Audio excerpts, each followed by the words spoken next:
I'm not prepared. You are not prepared for what? With a question. Make a statement then. I would like to thank everyone in this room for being here in this moment in time. One moment. Your turn. You're welcome. You're welcome. Thank you.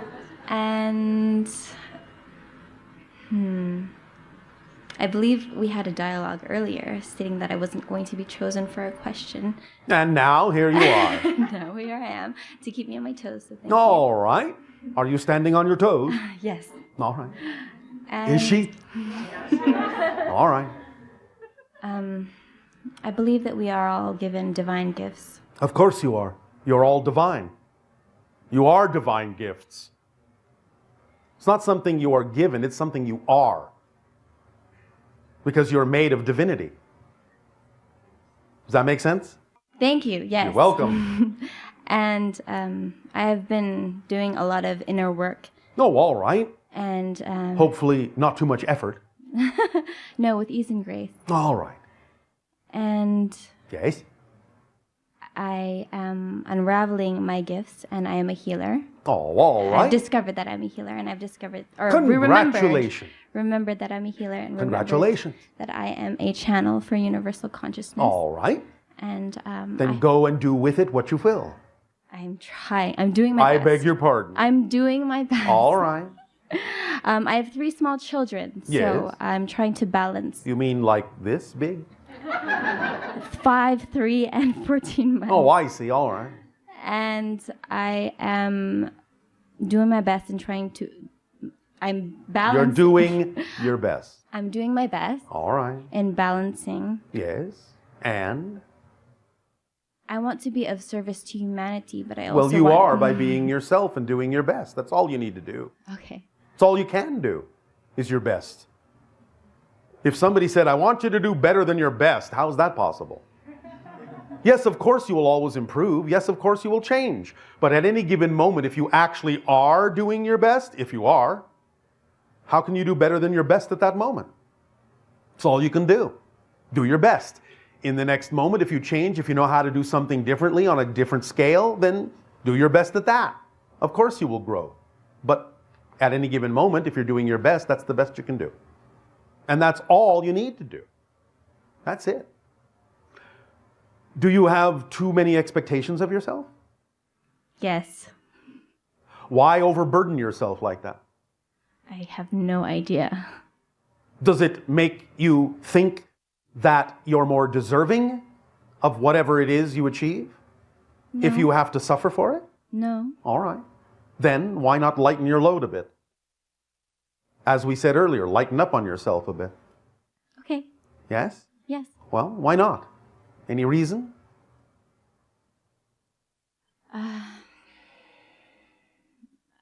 Afraid of something? Afraid of someone saying something, thinking badly of you? If you become who yes. you wish to be? Yes. Who? Family. Well, why would they think that? Why would they think badly of you being who you actually are? Is it because they want you to be someone you're not? Yes. All right, well, can I ask you a question? Please. Is it possible to be someone you're not? Yes. It is? How? Enlighten us. How can you be someone you're not? You can, to use your Try. word, try to be someone you're not, but you can't be someone you're not. Go ahead, be someone you're not right now. I believe that we are socially conditioned to the point. Socially conditioned is a fancy word for pattern and habit. And we already talked about pattern and habit. I am socially conditioned. Oh, how good for you. If you know you're socially conditioned, you're no longer socially conditioned. Thank you. So, even though your family may not know this consciously, in their hearts, what they really wish for you, in their spirits, in their souls, in their hearts, is for you to be who you truly are. That's how you honor them. That's how you honor yourself. I know that in their physical minds, they may not think that way, but if you are going to be the good daughter, how about you think better for them? Can you elaborate? Think better of yourself on their behalf if they can't do it for you. Thank you. Does that help? Yes. Then you will be honoring their legacy, even if they don't know that's what you're doing. Because they really do want you to be who you are, even if they say differently. Make sense? Yes. All right. Because if you're not who you really are, if you're trying to be someone you're not really part of their family anyway, are you? Yes. You understand?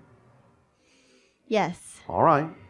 So if you really, really, really want to be of the family, then you need to be who you really are. And by doing that, maybe, no guarantees, but maybe you will act as an example for them to also choose to be more of who they are so they can see you through different eyes. They don't have to choose that. And it doesn't matter whether they do or not. It has no effect on what you choose for yourself. But if you're not really willing to be yourself, well, I'll just put it to you this way. This is not being said this way for the purpose of causing guilt. But if you're not really choosing to be yourself, aren't you kind of throwing the gift of life they gave you back in their face? Yes. All right. So, be yourself, no matter what they think, because they're not you and you're not them. You're unique. It's all well and good to listen to them for possible guidance. You may have missed a thing or two, and you might want to hear a different point of view now and then, but it's up to you to decide whether or not a point of view someone gives you is true for you. And if you decide that it's truly not, then it's not. So don't live a lie. Live your truth, or you're not living at all. You're just kind of hanging around.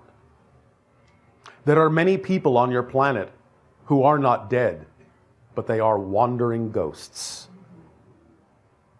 Flesh yourself out. Be fulfilled. Yes? Yes. All right. Does this help you? Yes. All right. Thank you. Gratitude. Hi, Bashar. And a you good day. I don't really know that I have a question. I would like clarification. About? My life situation. Once upon a time when I was younger, when I wanted to move somewhere, such as Hawaii and Australia and Papua New Guinea, I just got up and moved without fear and without any thought of consequences. And now? And now I'm older, and I want to move back to California and... How old are you? 65. What a baby. What a young whippersnapper. Okay, so I'm just saying... I am 178. I know. So, what is preventing you from moving where you say you prefer to be? My issue with money, which I My always had issue that. with money. Yeah, I don't have the money. I don't have the desire to move and take risks and just do it and not know what happens like I used to. All right, then don't. I know, and that's what I'm doing. And You have to honor your belief system. If you don't believe your excitement will support you. But all that means is you don't understand what it means when excitement is complete kit. But that's all right. okay, so that's it. You have to honor your belief system. Obviously, you're saying you don't prefer to. So let's examine it step by step. What specifically now looks like a risk that didn't look that way before? And what's the difference between now and then?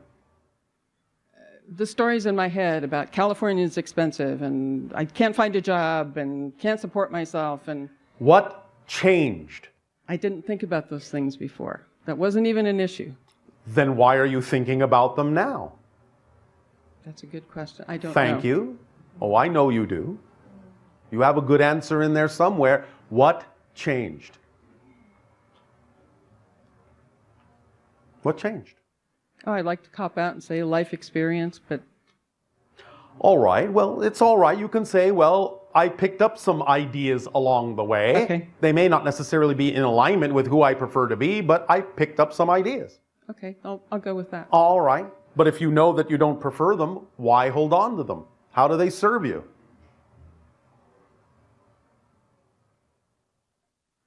They don't serve me. I'm Well, they saying, obviously must in your mind, or you wouldn't have them. I'm choosing... Remember when we talked about the motivational mechanism? Yeah. You don't hold on to anything you don't believe serves you, even if it's negative. So how does holding on to these things serve you? What does it prevent you from doing so that you don't go somewhere scary? How are you defining something as scary that you didn't used to define that way? What changed? Why did your definitions change? I'm hearing inside my head that I've just chosen to be comfortable. Comfortable. All right. And that's kind of a cop-out. Well, all right, if you define comfort as a cop-out, although you don't have to. Okay. Oh, I see. You're thinking that because you go through different cycles in life, that something is wrong? That it's not okay to suddenly be different and do things in a different way? It's not okay to be comfortable and take a break? And if you're not doing things the way you used to, then somehow you're not living up to your full potential? Bingo. Thank you. All right. Well, you know that that is really nonsense. So why buy into that? Bingo. You can go through different phases. You can do things differently. Yeah. It's all right if you do them differently than before. As long as they're in alignment with who you prefer to be, that's okay. Is that okay? Yeah, I'm getting the judgment in being comfortable and not being the doer all the time. It's similar to the idea on your planet that when people experience depression, they're defining their experience in a negative way and so experiencing it as depression, when in fact all it really is the natural compression that happens when you know you're looking for answers that can't be found out there. So you go to where you know they are, within. And you reevaluate yourself and you redefine yourself and you emerge as a new person, literally. But if you define the idea of going within that way to look for answers as something antisocial, something's wrong with you, you're not outgoing anymore, you're withdrawn, if you start defining that idea in a negative way, even though it's a natural mechanism, you will start to experience the negative effects of defining it that way. And it turns into depression instead of compression. Thank you. So this is similar. This is why we say it is so absolutely crucial to pay attention to how you define things. Listen to your definitions. Really pay attention to what's going on. When you have an experience, catch yourself. Catch yourself when you label something negatively. This is different from recognizing, simply objectively recognizing that somebody may be doing something negative, mechanistically speaking. The idea, though, is to catch yourself for not assuming that something is simply automatically negative. Do you understand? Yes. And when you have more facility with that, then you will say, wait a minute. I don't have to define this state I'm in now as negative. Let me explore. What kind of ideas can I assign to this that are more positive? Even if they turn out to be created through negativity, if you assign the idea that they're there as being positive, then you'll get some positive benefit out of examining them from that point of view, even if they were created negatively to begin with, as we said. Just neutralize it and give it a positive meaning so you can get the positive effect, because remember, you can't perceive what you're not the vibration of. So you can't be inspired as to how the situation could serve you in a positive way if you're not in a positive state first about it. Okay. If you're not in a positive relationship with it. Does that make sense? Yes. All right. So when you find yourself, all right, I'm pretty comfortable here. And when you find yourself going, oh, something must be wrong. I'm now not doing this. I'm now not doing that. I'm doing something different. Oh my goodness, what's wrong with me? Catch yourself when you start doing that and say, wait a minute, this doesn't have to be labeled like that. Let me see. What positive ideas could there be for me now changing my behavior, changing the way I'm doing things, changing the way I see something? And start inventing positive labels and start applying them. And then you'll start getting the benefit and you'll get the perspective that will allow you to tell the difference between something that is really a negative act and something that might just be unexpected. Okay. An arrow pointing in an unexpected direction instead of being defined as a brick wall that obstructs you. Yes? Got it. Helping? Yes, thank you very much. You're very welcome. Happy journey.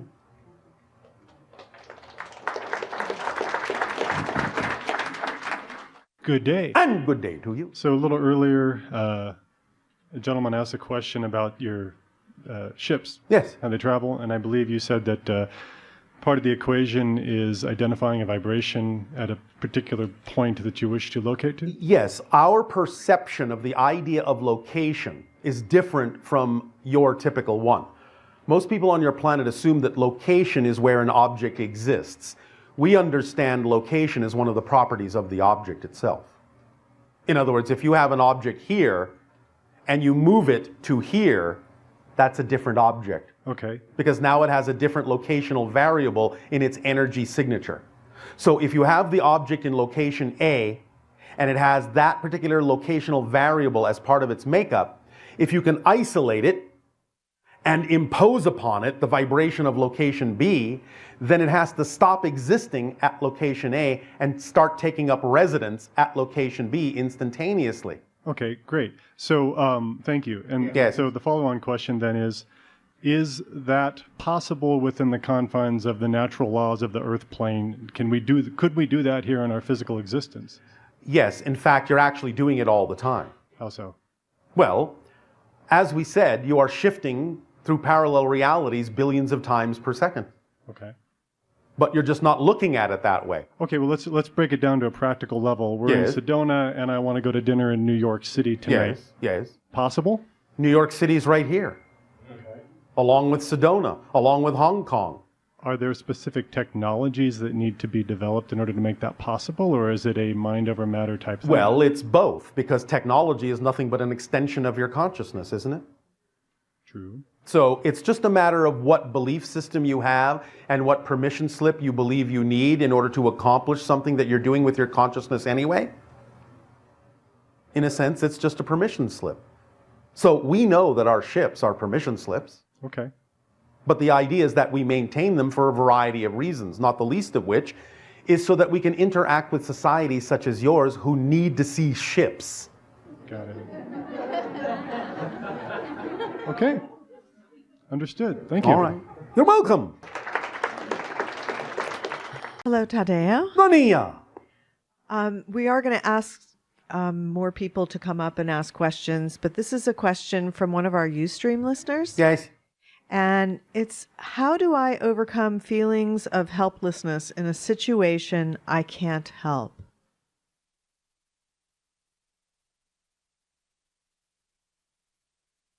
Is that a serious question? Well, I can reframe it. No, for this. we're joking. And that's one of the ways. The idea is not to make fun of it in the negative sense, but to make it a little lighter. When someone says, I can't help, if there is something you are really, truly unable to do, you don't need to do it. Maybe it's not your job.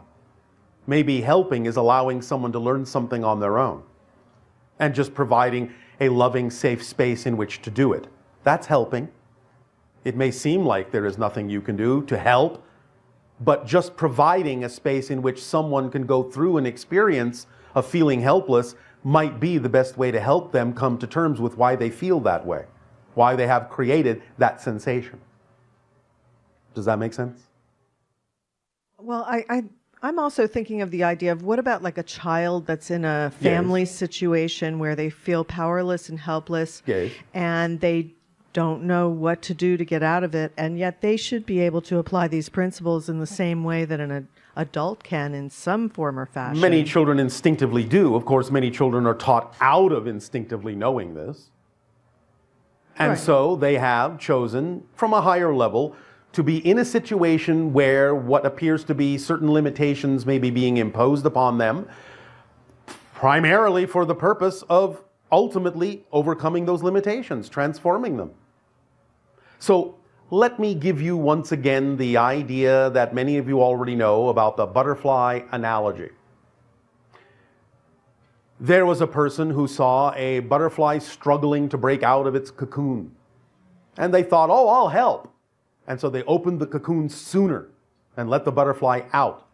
But because they opened the cocoon sooner, they didn't realize that the butterfly needed the resistance to push against the cocoon so its wings would be strong enough to fly. And by opening the cocoon sooner, the butterfly couldn't fly. It was just butter. So sometimes it is very important for someone to have the ability to discern the difference between what they think might be helping and what is truly helping. Well, I understand that idea. Yes. I'm thinking more about the individual that has actually manifested a situation that they would like to get out of. Yes. Or they'd like to change the way But if they're not attracting someone who can actually help them, then they need to go through that experience. Is that what you would tell a child? You need they to... are always capable of attracting help. They need to be taught that they are self-empowered and need to be taught that they can always attract what they need. But if they simply refuse to believe it, the only real help you can give them is a safe space to go through the process they are choosing to go through so they can understand how powerful they actually are on their own. That may be one of the reasons. Of course, you have to take this on a case-by-case basis. Different people may be doing this for different reasons, including children. Sometimes the children will do that to teach an adult something. You have to look at the actual specifics of each situation to know why that particular individual, adult or child, may have placed themselves in that situation. It could be to illustrate something to someone else. It could be to go through a process for themselves. It could be any number of reasons. But you have to know the specific case to know what's going on there. So I have a nice example that I'm thinking of. What if a child is in a situation where the adults are constantly arguing, and so the energy is very heavy and negative around them? Yes. And they wish so much that everything would change so that they could feel happy in their situation. And they come to another adult and they say, I need help. I don't like this situation I'm experiencing. Yes. What would be the reason that you could explain to that child about why they're having that experience, how to handle it, and... Well, you may have provided the answer yourself in that specific case. Did you hear it when you said it? But the fact that they went into an adult and asked for the answer to why that is happening? Yes. They were powerful enough to know that they wouldn't necessarily get the answer from the adults they were living with, so they were powerful enough to know they needed to go to another adult who might actually be able to help. And that means they can help themselves. But in the meantime, like, they might have to wait 5 or 10 years before they can be out of the situation. The specifics of the situation have to be looked at as to what the timing is for any individual. And do we communicate to that person that regardless of what's happening in their family, that they can still feel joy and happiness, and they don't have to take that on themselves? If you teach them that they are self-empowered, then of course. That's the whole idea of bringing your children up, to know they are as powerful as they need to be, so they don't have to hurt themselves or anyone else in order to feel that power. So this is something our teachers, our relatives can do for a child in a situation like that. Share empowering messages with that person. Allow them to recognize that it's not anything wrong with them that they're in that situation. It doesn't imply that they're powerless. It simply means that they will eventually be able to use this experience in a positive way that will strengthen them and improve their life. Yes, these are the things that will be taught eventually on your planet to all children. At the same time, using your own colloquialisms, it is an opportunity for someone to gain compassion for the adults that they see that are living their own nightmares. To put it in your own language, it takes a victim to make a victim. So if they can understand that the only reason that their parents would be going through those negative acts is because they themselves were exposed to something similar, then perhaps they will grow to understand how to help others when they are an adult, by having had the example set right in front of their face as to what happens when someone is deprived of the understanding of their self-empowerment. And again, this is why you have to look not only at each case, you have to also look at the long-term issue of the life. Because you may not understand it when the person is a child, But it may be very clear why that happened when the person is finally an adult. And I can also see where that gives a child an opportunity to really practice the idea of not degrading the self, not choosing to feel helpless regardless of what the circumstances are. Yes. Because circumstances don't matter, only state of being matters. So you could actually become very powerful in a situation like that, even if you are a child feeling helpless. Yes. And again, remember, the idea of having that experience can also allow you to learn to relate to others also having a similar experience, so that if you allow yourself to discover your own power, then maybe you have more ability to also help them discover theirs by having had a similar experience. You speak their language, in other words. It's one of the reasons why, when we make first contact with other civilizations, we choose, colloquially speaking, to have an incarnation, at least one, in that society. Otherwise, we would have nothing to relate to. We would have no idea what you mean when you say, "I'm suffering." We would just go, "What are you talking about?" So by having the experience, we can relate to you, and thus we can provide something that may help you if you align with it. Of course, it's still always your choice. But remember, we also view everyone as a truly eternal, indestructible, infinite being. And the fact that you may be looking at a physical human child doesn't take away from the fact that at their core, they are an infinite, indestructible, infinite being. And that on some level, they know what they're doing.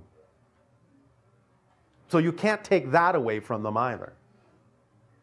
Not saying not to help where you can, but if you can't, as we said, if there is something you can't do, that may, maybe not always, but for the most part, may be an indication it's not something you need to do. You may actually be interfering with a process that is required for a variety of things that you can't even fathom. And that doesn't preclude the idea of if someone is being abused or something like that, that you don't take action. No. As we said, help where you can. All we're simply saying is, if you can't, then there may be no need for you to do so. You may actually be interfering with something. But if you can, then by all means, of course, you're there for that reason. Yes? Otherwise, you wouldn't be there. You'd be somewhere else. Yes? Yes. All right. Thank you. Thank you.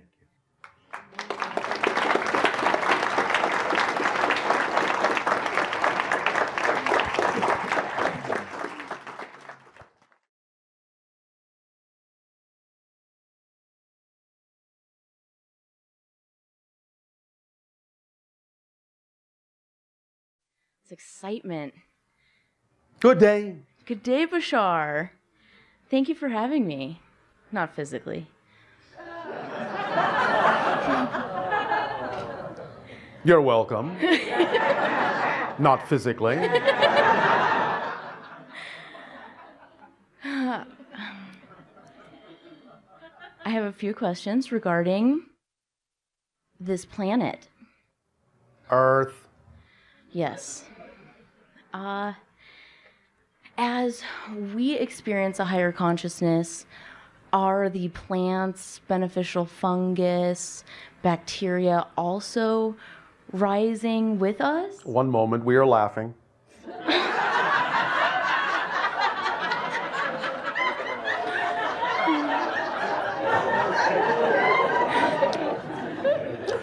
The reason we are laughing is that you will experience a rise in your consciousness when you align with the higher frequency of the plants.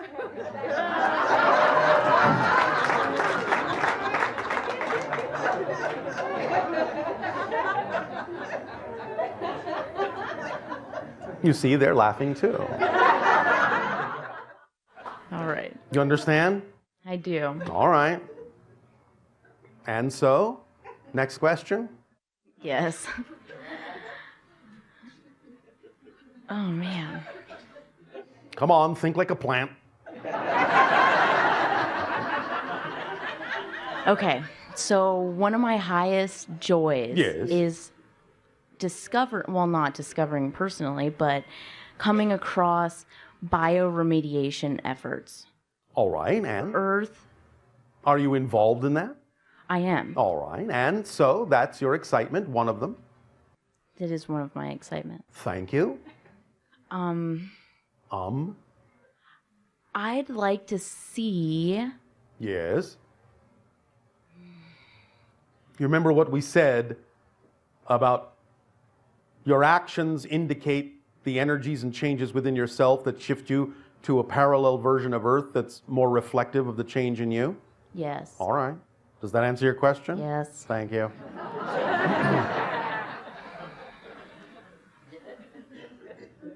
Next question? Yes. All right.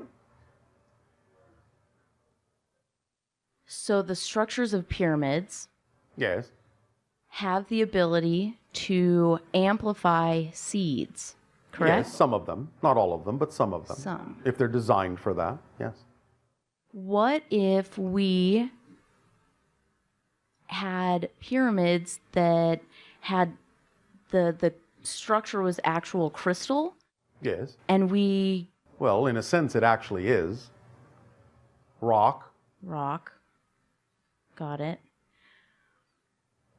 And what if? What if we started incorporating these to radically change our agricultural system? What if you did?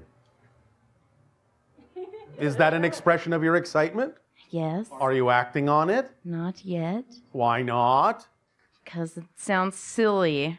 It does? Well, maybe not to the people here.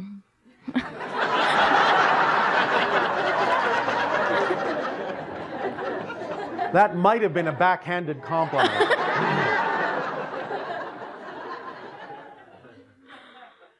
Well, really, the only ones to whom it needs not to seem silly are the seeds. I see. I seed.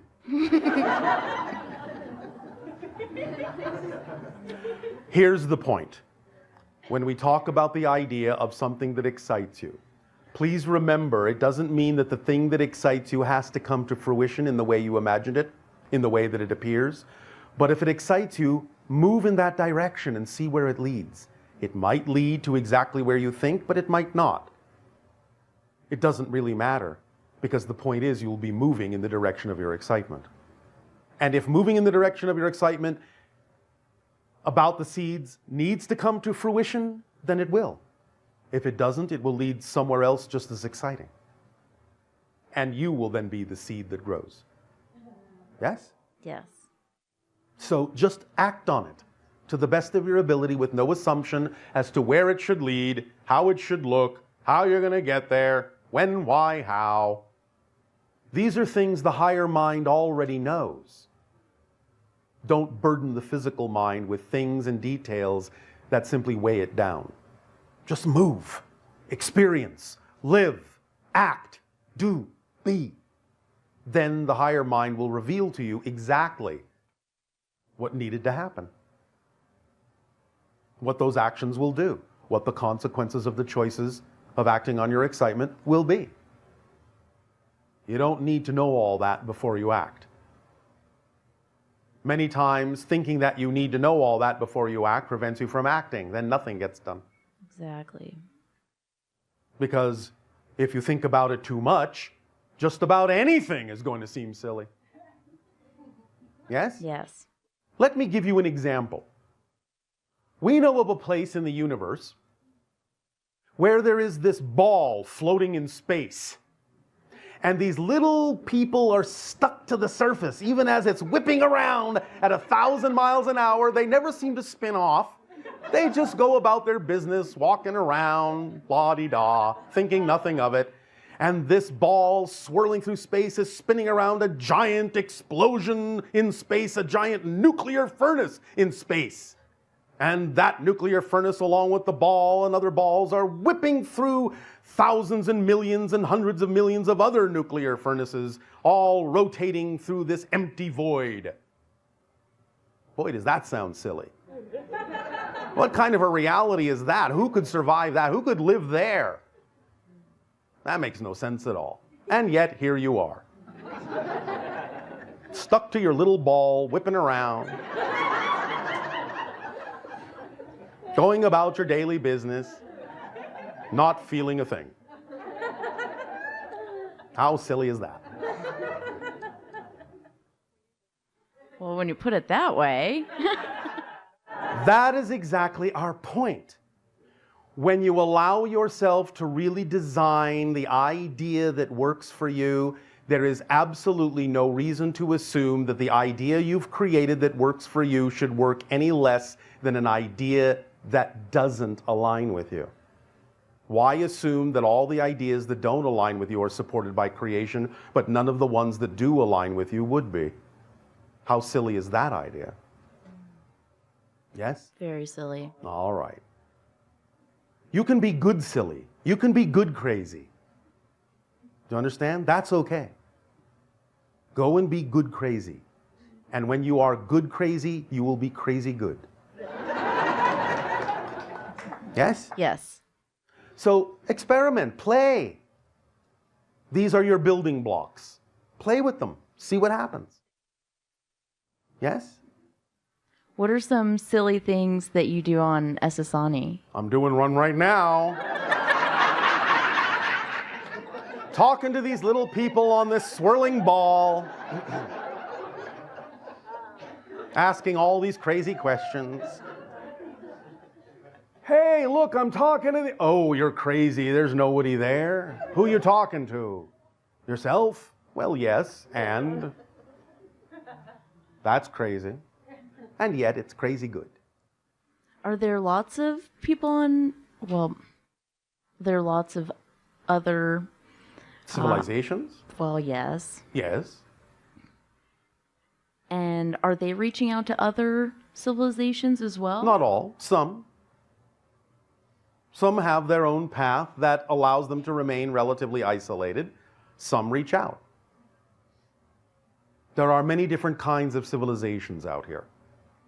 Some beyond your imagining. You simply have no words. You simply have no context for some of them. But many of them you would. Eventually, you're going to be in our position. You're going to find a world. You're going to become their UFOs. You're going to cause them to say, I just saw something streak across the sky.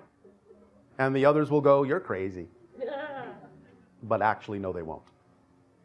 Because the first world that you will do that with has already been chosen.